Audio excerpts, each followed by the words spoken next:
How did your relationship start with Nirvana? I'm pretty sure they heard some of the early Soundgarden recordings I had done, which ultimately became the Screaming Life record. Nirvana heard that EP? Yes, yeah. I think they would have heard that. They would have heard the Screaming Life EP, which I think came out in late 87. I could be wrong, but I think so.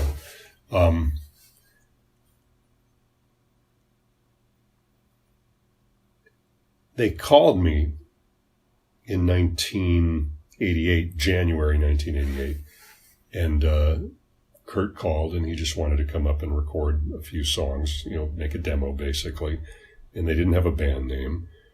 And Dale Crover was playing drums with him at the time, just as a fill-in drummer. They didn't have a permanent drummer. And of course, Dale knew me. I'd known the Melvins for quite a while. Skinyard had played with them a few times.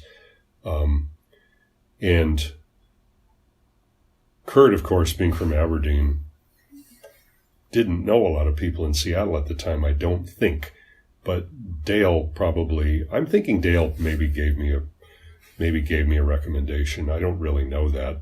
But Dale knew what I was doing and knew my band and knew the records I was making. And also, I'm pretty sure that Kurt heard some of the Soundgarden recordings I'd already done. At least so I've been told. Again, the internet, there's a lot of information out there. Make what you will of it. But in any case, he seemed to know that I was the guy he wanted to record with right then. So they came up and recorded 10 songs with me on January 23rd, 1988. And we recorded and mixed all 10 songs in 5 hours, basically one afternoon. And some of those songs in that actual form, and I mean, I spent about an hour per song. No, 15 minutes per song mixing those songs, because I think we mixed the 10 songs in, just over 2 hours. Those mixes are the ones that ended up on Incesticide. Really? Yeah, which always made me think, gee, maybe if if somebody gave me a chance to, spend an extra 10 minutes, 2 or 3 hours, maybe those mixes would be even better than they are. But they're not bad mixes; they're all right. I knew what I was doing at the time, so they don't sound bad. But I know I could have made them a little bigger, beefier, or whatever. But nobody complained.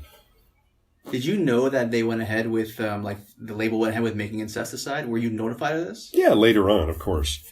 Yeah, of course I was. I was, and they just went ahead and used it, and I had nothing to say about it. They'd already made the decision.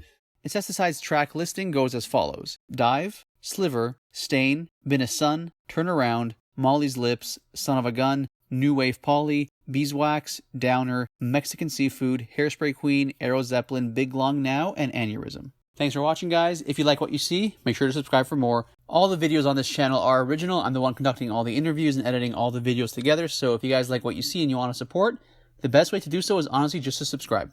Lots more to come.